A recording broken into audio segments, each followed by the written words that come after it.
자, 오늘 말씀의 제목을 하나님을 섬기는 루디아라고 제가 잡기는 했는데요. 14절 하반절 말씀에 있는 말씀처럼 주께서 그 마음을 열어라고 하는 이 구절에 초점을 맞추어서 말씀을 나누고자 합니다. 사도 바울이 이제 예루살렘에서 두 번째 선교 여행을 시작하죠. 자, 예루살렘에서 출발해서 이제 다메섹을 지나가게 됩니다. 지금의 시리아 땅인데 다메섹은 사도 바울에게 있어서 굉장히 의미 있는 곳이죠. 바로 하나님을 섬긴다고 하지만 그러나 예수를 사랑하고 예수를 믿으며 또 정말 신실하게 세워져가는 그 하나님의 교회를 핍박하러 이제 바로 시리아 땅까지 가게 되는 그 과정 가운데서 바로 주님을 만나게 되죠. 그래서 거기서부터 그의 인생이 180도 바뀌어져서 이제는 그리스도를 핍박하는 자의 위치에서 이제 그리스도를 목숨을 다해 전파하는 그런 하나님의 사도로 부르심을 받아서 정말 죽을 때까지 귀한 이 사명을 감당했죠.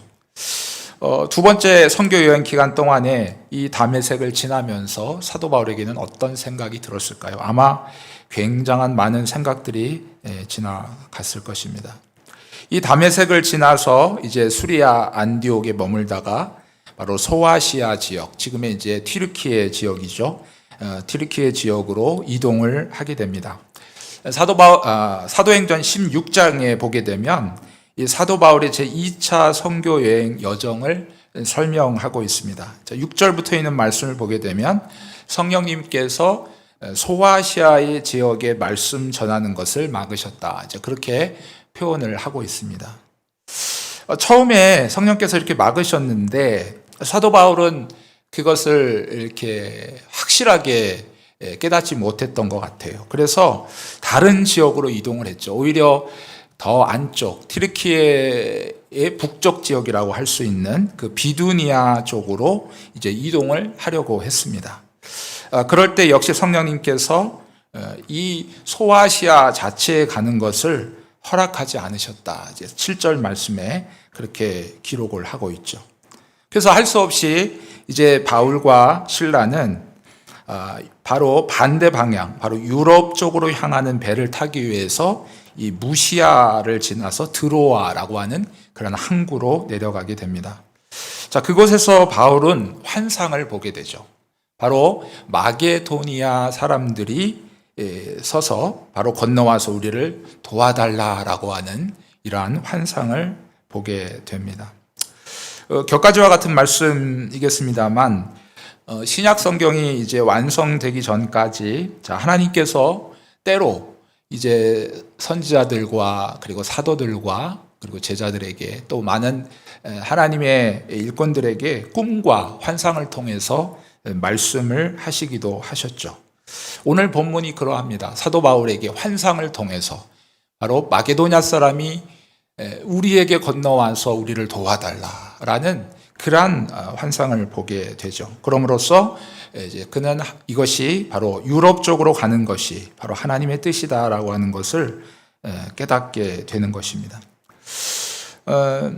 실제적으로 이 환상, 꿈과 환상을 통해서 역사하는 일들은 사실 신약 성경이 완성되기 전까지는 계속 그런 일들이 빈번했어요.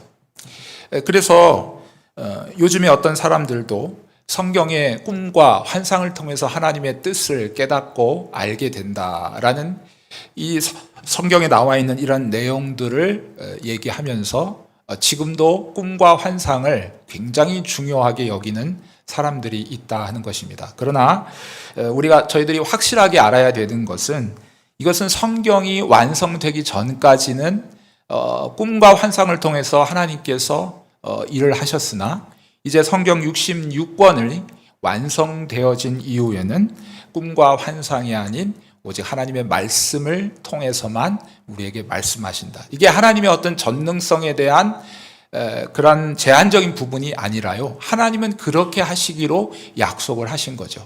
그래서 신약 시대를 살아가고 있는 성경 66권을 지고 있는 저와 여러분들에게 있어서는 꿈과 환상이 어디에서 일어났다 하면 그것은 일단 하나님의 뜻이 아니라고 보시면 되고요. 모든 뜻, 모든 하나님의 우리에게 향하신 말씀은 바로 이 성경 66권 기록된 말씀을 통해서만이 우리에게 말씀하신다 하는 것을 우리가 머리에 꽉 새겨둘 필요가 있습니다. 제가 격가지와 같은 말씀으로 잠깐 말씀드렸습니다. 계속해서 이어가면 이 마게도냐, 즉 유럽으로 선교 여행을 가는 것이 이제 하나님의 뜻이다라고 사도 바울과 그리고 실라는 깨닫게 되었습니다. 그래서 바로 드로아에서 배를 타고 그리고 사모드라게를 거쳐서 이제 드디어 빌립보라고 하는 그러한 도시에 다다르게 되죠. 자, 오늘 우리가 읽었던 본문 속에서 빌립보에 대한 소개가 잠깐 나오죠. 빌립보는 이 마게도니아, 지금도 마게도니아라는 나라가 있죠.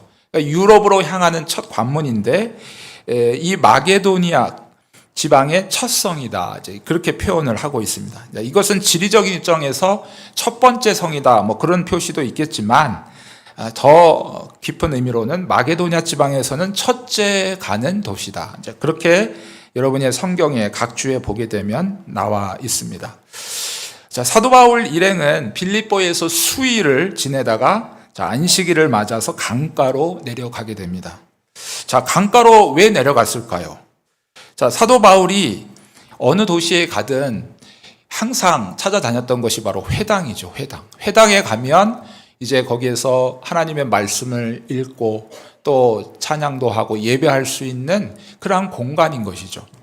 근데 유대인들의 어떤 관행에 따르게 되면 회당을 세우려면 조건이 있어요. 바로 유대인 남자 10명 정도는 있어야 된다 하는 것입니다. 근데 이 빌립보 지역에는 도시는 굉장히 컸지만 회당 하나 마련되어 있지 않았어요. 그래서 회당을 찾을 수 없기 때문에 사도 바울 일행은 이제 강가로 내려가게 됩니다. 보통 유대인 남자 10명이 안 돼서 회당을 못 만들 경우에는 이제 주로 강가 근처에다가 기도처소다, 기도하는 장소다 이래서 이런 어떤 장소를 이렇게 마련하고 거기에서 그들이 상황과 형편 따라서 모이게 되는 것이죠. 그래서 이제 바로 회당을 찾지 못했던 사도 바울 일행은 강가로 내려가게 되는데, 자, 강가에 내려가서 보니까 이미 거기에 여러 명의 여인분들이 와 계셨다 하는 겁니다. 바울이 그 여인들을 보고 무엇을 했을까요?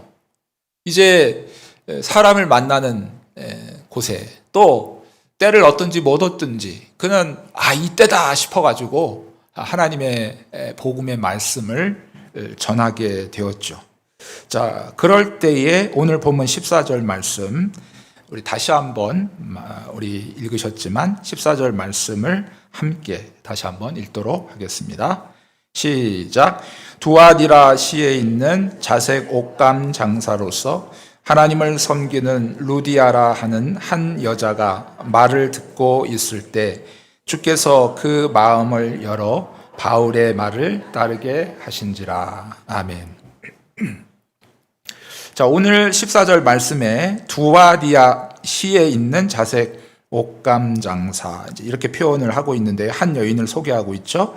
자, 이 두아디라라고 하는 이 동네는 로마의 아시아 속주에 속하는 그러한 동네로 루디아라는 지역에 있습니다. 그 당시 이 두아디아라고 하는 도시는 양털과 염료로 굉장히 큰 수입을 거뒀던 그러한 도시이죠. 루디아도 아마도 자기의 고향 땅인 이 두아디라 지역에 신학자들이 이렇게 추측을 합니다. 염색 공장이 있었지 않았을까. 그래서 거기에서 만들어진 완성되어진 물건을 가지고 이제 그가 마게도니아 지역 빌립보까지 왔다 갔다 하면서 넘나들면서 장사를 했을 것이다. 이제 그렇게 추측을 하는 것이죠.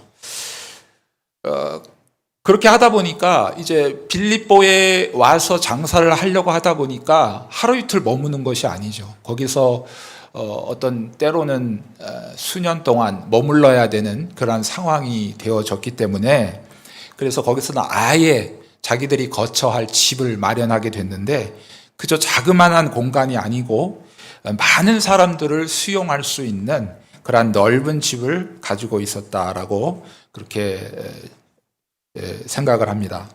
그래서 그녀는 꽤 부유한 사람이었다 하는 것이죠.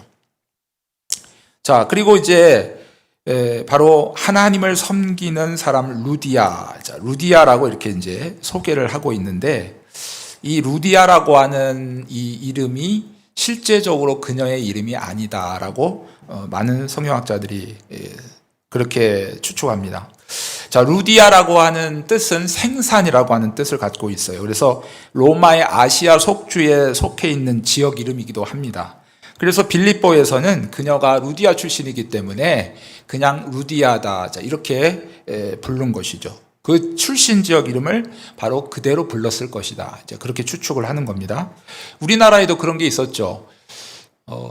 이렇게 예를 들어서 이제 청주가 고향이신 분이 그 자기 고향 땅을 떠나와서 그래서 문경에 와서 지낸다 하면 보통 사람들이 이 지역에 사는 사람들이 청주에 고향을 둔 그 사람을 어떻게 불렀어요? 청주댁이라고 이렇게 부르기도 했잖아요. 그죠? 뭐 수원이 고향이다 그러면 수원댁. 그렇게 해서 그 도시 이름을 그대로 불러주는 그러한 경우가 있었다. 루디아도 마찬가지인 거죠. 루디아도 루디아라고 하는 지방에서 왔기 때문에 그 동네 이름을 그대로 불러줘서 루디아댁, 뭐 한국말로 표현하자면 그렇게 되는 것입니다. 그렇게 부른 것입니다. 그러니까 성경에는 정확하게 그녀 이름이 무엇이다라고 밝혀주지 않고 있다는 그러한 얘기죠. 다만 어떤 사람들은 이 빌립보서 4장 2절에서 이 사도 바울이 바로 이 유오디아나 순두계 이 두 사람의 여인을 언급하는데 이 둘 중에 한 명이 아닐까 그렇게 추측을 할 뿐입니다. 자, 어쨌든 이 루디아라고 하는 여인이 어떻게 성경에서 소개하고 있냐면 하나님을 섬기는 루디아 이렇게 표현을 하고 있는 것이죠. 자, 여기서 이 하나님을 섬기는 루디아 이 표현에 우리가 주목을 해야 됩니다. 이미 사도 바울을 강가에서 만나기 전에 이미 루디아는 하나님을 섬기고 있었다 하는 거예요. 자, 이 부분에 대해서 신학자들은 이렇게 해석을 하죠. 루디아는 이 두아디라 아시아 지역에서 바로 이 마게도니아, 빌립보, 이 유럽까지 왔다 갔다 하면서 이제 물건을 파는 장사를 하는데 그러면서 많은 사람들을 이렇게 대할 것 아니겠습니까? 대하면서 그 중에서 특별히 유대인들을 만나고 또 유대인들이 섬기는 그 유일신 하나님을 그가 들었을 것이다. 그래서 그가 그 하나님에 대해서 믿음을 가지고 그 하나님을 믿고 섬겼을 것이다. 이제 그렇게 추측을 하는 것입니다. 그러나 여러분 유대교회에서 하나님은 어떤 분이십니까? 유대교회에서 하나님은 역시 인간 어떤 율법을 지킴으로 말미암아 하나님과 교제할 수 있고 하나님께 가까이 갈 수 있고 또 구원을 얻을 수 있다라고 하는 그런 생각이 팽배하잖아요. 그러니까 이 루디아도 역시 그런 생각이 가득했던 것이죠. 그래서 여러분 13절 말씀을 한번 자세히 보십시오. 안식일에 이런 표현이 나오잖아요. 그래서 이 안식일에 강가에 내려갔다라고 하는 것은 아까 제가 말씀드렸듯이 회당이 없기 때문에 예배드릴 공간, 장소가 회당이 없기 때문에 자, 임시적으로 강가에 마련한 기도 처소로 내려간 것입니다. 무엇을 지키기 위해서요? 율법을 지키기 위해서. 어떤 율법이요? 안식일을 기억하여 거룩히 지키라는 그 율법을 지키기 위해서요. 그러니까 이때 하나님을 섬기는 유대인들이 섬기는 그 하나님을 믿는 루디아는 하나님을 사랑해서 하나님을 진정으로 믿고 따랐기 때문이라기보다는 오히려 유대인의 어떤 그 외형적인 인간의 어떤 그 행위 그죠? 율법을 지킴으로써 하나님께 가까이 가고 구원을 얻는 이런 차원에서 그가 안식일을 지키고 또 하나님을 섬겼다 하는 것입니다. 자, 여러분, 하나님을 섬기긴 섬기지만 내가 하나님을 믿고 안식일을 지킴으로 인해서 구원을 얻는다. 그러니까 이것은 사실은 세상에 있는 모든 종교들이 다 그렇잖아요. 이 세상에서 선한 일, 착한 일을 많이 하면 저 내세에서 내가 영원한 복을 받는다라는 그런 생각들이 사실 가득한 거죠. 유대교도 또 이 루디아라고 하는 여인도 마찬가지였을 것입니다. 그러나 한 가지 그녀 안에 정말 해결할 수 없는 문제가 있었죠. 그것은 바로 이 죄에 대한 문제예요. 어느 누구든지 이 죄의 문제에 대해서 해결해 줄 수 있는 그러한 존재는 이 세상에 없기 때문에 거기에 대한 어떤 정말 기쁨과 감격이 넘치는 그러한 하나님을 섬김은 없었다는 것이죠.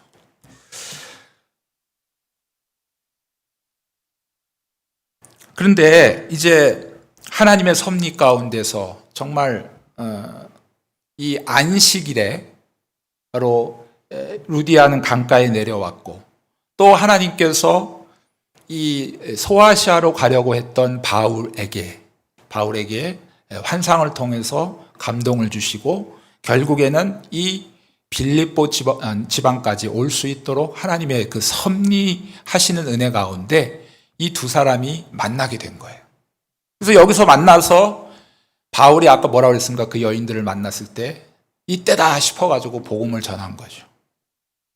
바울이 전한 그 복음 전파를 통해서 이제까지 응어리졌던 이 루디아라고 하는 이 여인의 그 마음 가운데 이제 그 복음이 들어가자 그는 다시 정말 회복되어지고 변화되어지는 놀라운 일들이 일어나게 되었다 하는 것입니다.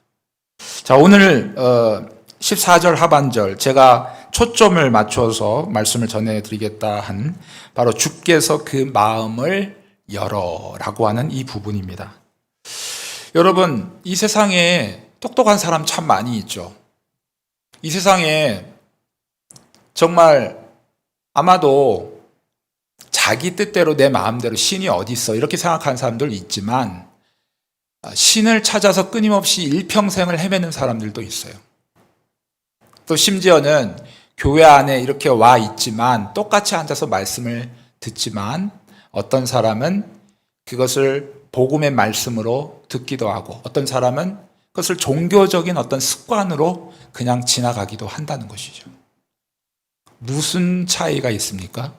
바로 주께서 그 마음을 열어주시느냐 열어주시지 않느냐의 차이라는 것이죠.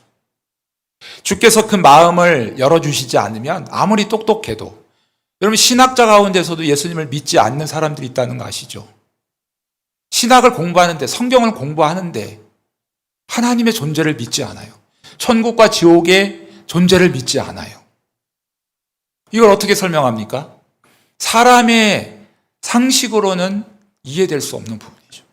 그러나 주께서 우리의 마음을 열어주시기만 한다면 비록 초등학교 나오시고 이제 내일 모레 주님 나라 가실 그러한 아무 지식이 없는 그러한 어르신이라 할지라도 이 놀라운 비밀을 다 깨닫고 알게 된다는 것이죠.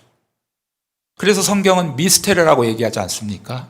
누구에게나 공개되어져 있지만 성령께서 그 마음의 눈을 열어주실 때 바로 비로소 깨닫게 되는 이 은혜를 우리는 여기 계신 여러분 모두는 아마 알게 되실 것입니다.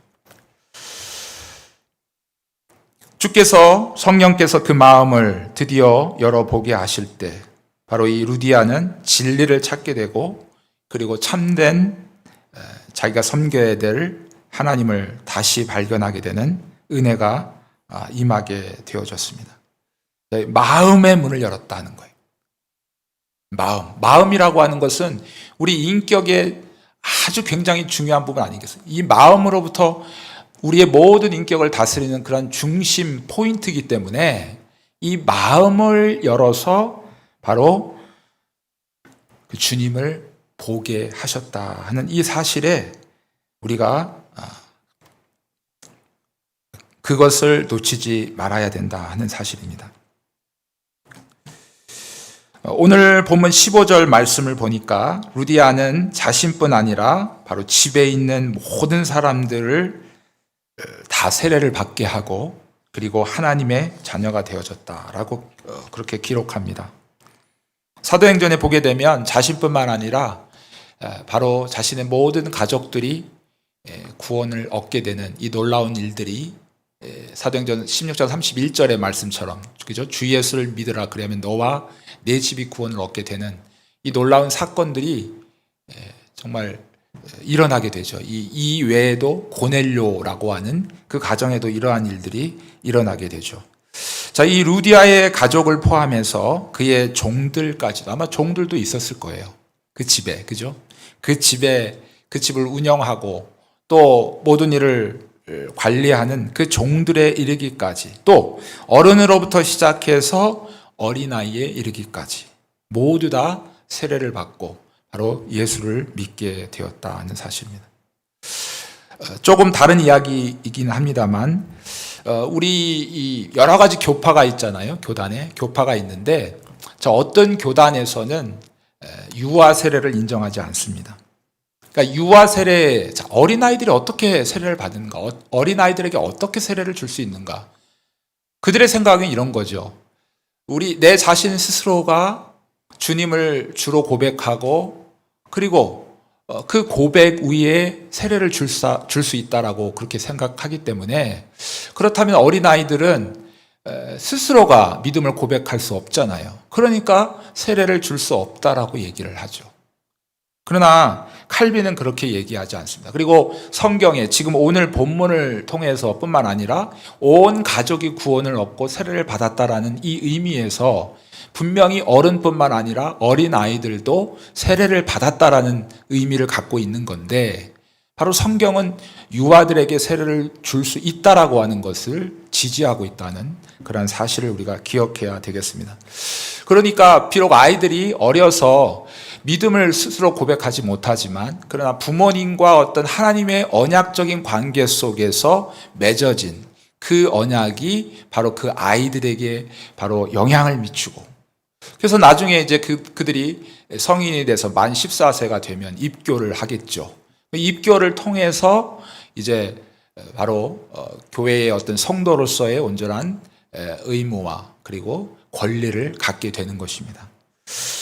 자, 제가 좀 다른 이야기를 좀 말씀드렸는데요. 자, 성령님께서 루디아의 마음을 여시니까 결국 루디아는 그의 집을 열게 되었습니다. 자, 그의 집을 오픈했다 하는 것입니다. 자, 15절 하반절에 보게 되면 루디아가 바울 일행에게 요청을 하죠. 자, 15절 우리 한 목소리로 함께 읽도록 하겠습니다. 15절 말씀입니다. 시작. 그와 그 집이 다 세례를 받고 우리에게 청하여 이르되 만일 나를 주 믿는 자로 알거든 내 집에 들어와 유하라 하고 강권하여 머물게 하니라. 아멘. 네. 신학자들은 루디아의 집이 많은 사람들을 수용할 만큼 넓은 집이었다고 그렇게 추측합니다. 그리고 이렇게 바울 일행에게 자신의 집을 오픈한 것에 대해서 이 루디아는 말씀에 대한 사모함, 성경에서 시편에서 그렇게 다윗이 고백을 하죠. 마치 목마른 사슴이 시냇물을 찾아, 요즘같이 더위, 아주 폭염과 같은 더위 때 목이 마르면 정말 갈증이 타죠. 그때 물을 찾는 듯한 그 갈구함으로 하나님의 말씀을 사랑하고 찾고 듣고 싶은 그 열정이 루디아에게 생겼다는 것이죠. 그래서 바로 아예 바울 일행을 자기 집에 들여서 더 말씀을 깊이 배우고 또 알기를 원했다. 이렇게 신학자들은 이렇게 추측을 합니다. 자, 루디아가 바로 자신의 집을 오픈한 것에 대해서. 그래서 이 루디아의 집은 언제든지 주의 복음을 위해서, 하나님의 나라를 위해서 열려있는 그러한 공간으로 사용을 하게 되죠. 자, 우리가 읽지 않았지만 16장 여러분이 펴고 계시니까 40절 말씀을 함께 다시 한번 읽어보겠습니다. 16장 40절 말씀. 자, 함께 읽겠습니다. 시작. 두 사람이 옥에서 나와 루디아의 집에 들어가서 형제들을 만나보고 위로하고 가니라. 아멘. 자, 40절의 상황은 뭡니까? 자, 이제 16절부터 나와 있는 상황, 여러분이 잘 알고 계시는, 이제 빌립보에서 이제 바울과 실라가 기도하러 가다가 점치는 귀신 들린 여종을 만나죠. 그래서 자꾸 쫓아와서 힘들게 하니까 이제 예수 그리스도의 이름으로 그 귀신을 쫓아내 줍니다. 근데 그 귀신 들린 그 여자아이를 통해서, 여종을 통해서 돈을 벌었던 주인이 이제 이 바울과 실라를 고소하고, 그래서 옥에 가두고, 그리고 때리고, 그렇게 해서 결국 아주 심한 고통 중에 있죠. 그러고 나서 그 이튿날에 이제 이들을 다시 석방을 해주는 그러한 가운데 있는데, 이제 옥에서 석방되어서 나와서 이제 결국 그들이 어디로 갔다고요? 루디아의 집에 들어갔다. 자, 거기에서 이미 형제들이 많이 있는 거예요. 그러니까 루디아의 가족들이나 어떤 종들만 있는 것이 아니고 이미 루디아의 집에 들어가니까 그 안에 형제들, 바로 주님을 믿는, 믿음을 같이 고백하는 그러한 많은 성도들이 루디아의 집에 있었다. 그래서 그들을 보고 위로하고, 그리고 이제 다른 지역으로 가는 것이죠. 여러분, 루디아는 이제는 단순히 자신의 어떤 개인집이 아니라 바로 예수를 구주로 고백하는 사람들이 모여 거룩한 공동체를 이루는 바로 교회가 되었다 하는 것입니다. 바로 이것이 빌립보 교회의 시작이죠. 자, 훗날 사도 바울은 빌립보 교회에 편지를 보내면서 다음과 같이 감사와 칭찬의 말을 아끼지 않습니다.